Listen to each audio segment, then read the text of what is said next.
Okay, so have you ever wished that, the kind of easy pleasure you get from just scrolling social media or like chatting with friends could somehow just transfer, like magically apply to your work or studies? What if those really tough assignments actually felt as compelling as whatever video is going viral right now? It sounds almost too good to be true, doesn't it? But what's really exciting here is that neuroscientists are actually confirming this isn't just like wishful thinking. It is genuinely possible. You can actually train your brain to find real pleasure in hard work, to actually want that deep focus and discipline. Exactly. So that's really our mission for this deep dive. We want to unpack the science, but also the really practical ways you can make demanding tasks, well, not just bearable, but actually kind of addictive. We're talking about unlocking, surprising levels of productivity, real focus, and yeah, even happiness, basically by rewiring how your brain works. And the insights we're exploring today, they come from a pretty compelling YouTube deep dive that focuses specifically on this idea, training your brain for hard work. Right. And we're going to tackle this by looking at three main areas. First, how do you actually reset your brain's current dopamine baseline, sort of where it starts from? Then we'll get into scientifically programming your mind, so it releases dopamine for the difficult tasks, not just the easy stuff. And finally, how you can naturally boost your brain's overall ability to produce dopamine. Put these together, and, well, you might really surprise yourself with what you can achieve. Okay, let's dive right in then. The first big piece is understanding dopamine itself. It gets called the molecule of more, right? Yeah, we hear dopamine thrown around a lot, often just meaning pleasure, but it's more nuanced. Critically, dopamine is about anticipation, it's about motivation, it's that chemical signal that makes you want to pursue rewards. Doesn't matter if it's scrolling a quick video or, mastering a really complex skill. It's your brain saying, hey, do that again, or maybe even do more of that. And the source material uses this really helpful idea, this pleasure and effort graph, to show how it works. Think about it. On one side, you've got the low effort stuff, like short videos, social media feeds, junk food, maybe even gossiping or just catching breaking news headlines. These give you that instant gratification. They sit right there in the corner. Minimum effort, maximum dopamine hit, a huge chemical reward for almost zero real investment from you. Exactly. And then you contrast that sharply with the high-effort activities, things like dedicating serious hours to studying or intense exercise, deep-focused work, maybe reading a challenging book. These activities absolutely release dopamine too, but, and this is the key, they demand way more effort, more focus, more time. Your brain actually has to work for that reward. Right, and this leads directly into the problem, this challenge of dopamine resistance, because our modern world is it's flooded with easy dopamine hits, constantly accessible, like grabbing your phone first thing in the morning. Yeah. That's a powerful hit before your brain has even properly woken up, And that constant bombardment, that easy access, it actually increases your brain's resistance to dopamine. It raises the bar. So what does that actually mean day to day? High dopamine resistance. Well, it means that normal activities, they just don't feel that good on their own anymore. Your brain gets kind of desensitized. So we end up doing what the source calls dopamine stacking. It's that thing where you need multiple hits at once just to feel, well, engaged. Okay. Like eating lunch while also scrolling through videos, because just eating lunch isn't rewarding enough anymore. Precisely. Lunch alone doesn't hit the mark. So the goal, the whole point of this first part, is to strategically lower that resistance. Get it back down so that even the harder, more demanding tasks start to feel genuinely rewarding again. Okay, so if our brains are kind of wired now for that instant gratification, that easy hit, how do we even start to undo that? It feels like a big task. Pillar number 1 seems crucial then. Resetting your dopamine baseline. Getting back to basics. And the first strategy is, interesting, the power of boring breaks. Sounds counterintuitive. It really does, doesn't it? Yeah. But it's fundamental. Think about what most of us do on a break. We reach for the phone, check social media, maybe scan the news, high dopamine stuff. What we're basically telling our brain is, hey, the real reward, the fun part, it's always outside of the work you were just doing. Okay, so that reinforces the idea that work is the chore and the break is the treat. Exactly. So neuroscientist Andrew Huberman suggests something really simple, maybe even radical. For those short breaks, 5 or 10 minutes, don't grab your phone. Just look at a blank wall, or maybe just close your eyes. That's it. Wow, okay, just nothing. That sounds incredibly boring. That's the point. You make the break so deliberately, profoundly boring that your brain starts to find the work you were doing surprisingly interesting by comparison. It becomes more willing, even eager, to release dopamine for the task itself. And the source suggests you could see like a 10 to 30% improvement in focus and even happiness within just a week of trying this. Huh. Okay, that's a compelling idea. So building on that, the next strategy is about being present in micro breaks. What are those exactly? Think about all those tiny little moments in the day. Yeah. You're alone, no specific task right then, waiting in line, maybe waiting for your food order, walking somewhere alone, even just driving without music or podcasts. Ah, okay, the little in-between moments. Right. And what do most of us do instinctively? We grab the phone or put on music, headphones in. But doing that, it actually harms your attention span over time, and it keeps that dopamine resistance high. Because you're filling every empty moment with stimulation. You got it. So the strategy here is just be present in those tiny breaks. No devices, no music, no headphones. Just be there. Okay, again, probably feels boring, maybe even a bit awkward at first. Oh, definitely. Expect initial boredom. But the idea is that boredom gives way to a kind of comfort with just emptiness, with your own thoughts. The source says you can see a significant change in maybe 1 or 2 weeks. You start automatically focusing better on important tasks, and getting into that deep flow state during work becomes much easier. Interesting. Okay, strategy 3 for resetting is this 4-hour mini dopamine detox. This sounds more intense. It's based on brain plasticity. The science shows our brains are most flexible, most open to lasting change during specific times of day, usually early morning, like 6 to 9 a.m., and then again in the evening, maybe 8 to 10 p.m.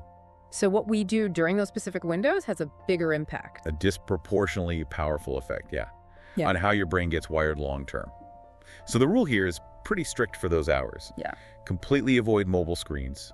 Avoid emotional overeating, reaching for snacks out of boredom or stress. And definitely avoid that dopamine stacking we talked about. No doing 2 high dopamine things at once. Like eating junk food while binge watching a show during those hours. Exactly. Keep those peak plasticity windows cleaner, less overloaded with easy dopamine. Got it. And the 4th strategy in this baseline reset pillar, it's about phone habits more generally. Yeah, this is pretty direct. Limit your non-work screen time. Aim for, say, a maximum of 60 minutes per day.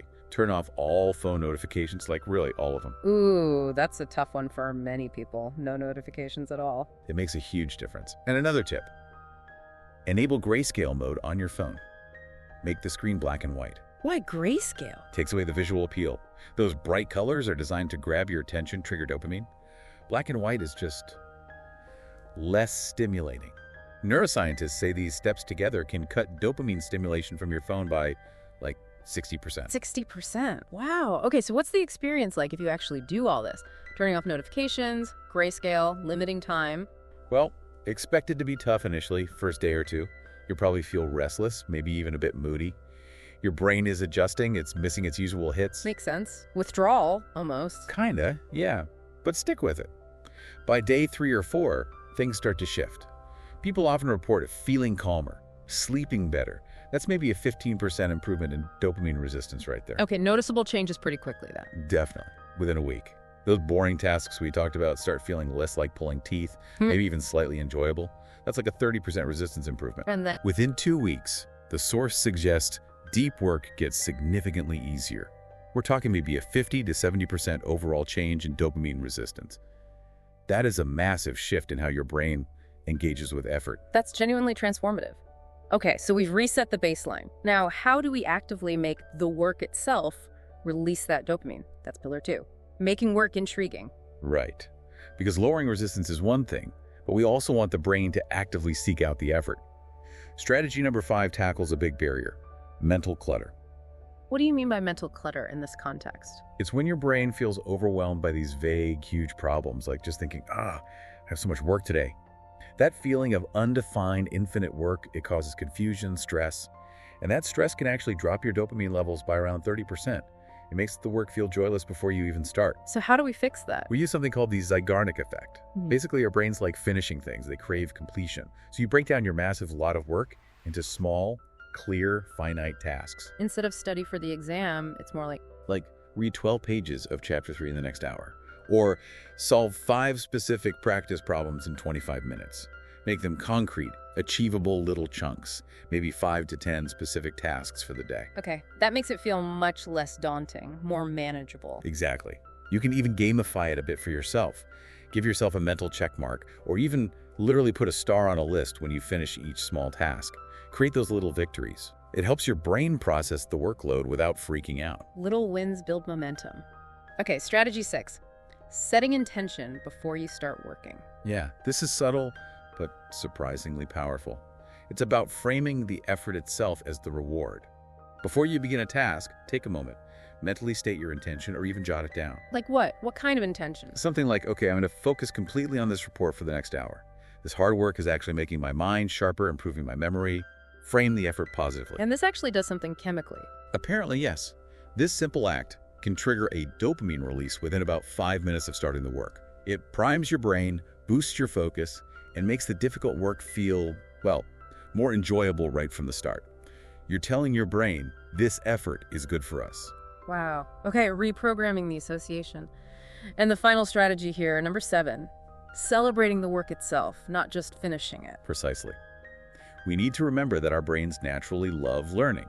They love solving problems, achieving mastery. Think about why you might enjoy reading a biography or tackling a puzzle. It's that inherent satisfaction of figuring things out, gaining knowledge. But we lose that connection with our actual work sometimes. Especially with high dopamine resistance, yeah. The link between the process of working and the inherent reward gets broken. So the strategy is, after maybe 20 or 30 minutes of really intense focus, consciously pause and acknowledge the effort as the reward. Just tell yourself something. Yeah, mentally say something like, wow, I really love learning that new concept. Or, I feel good about figuring that out. Or even, I'm actually fortunate I get this opportunity to learn this. So you're explicitly linking the work activity with positive feelings. Exactly. You connect the act of working hard, of learning, of mastering something, back to that intrinsic joy. This creates a positive feedback loop, a dopamine cycle. It makes you want to dive back in. It's how you foster a genuine, healthy addiction to your craft.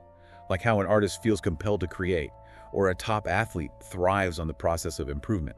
Making the effort itself the reward. Okay, that leads us to the final piece, pillar 3. Naturally boosting overall dopamine production, making it easier for the brain to release it when needed. Right. This is about supporting the underlying system. And the source highlights 2 incredibly effective yet simple strategies.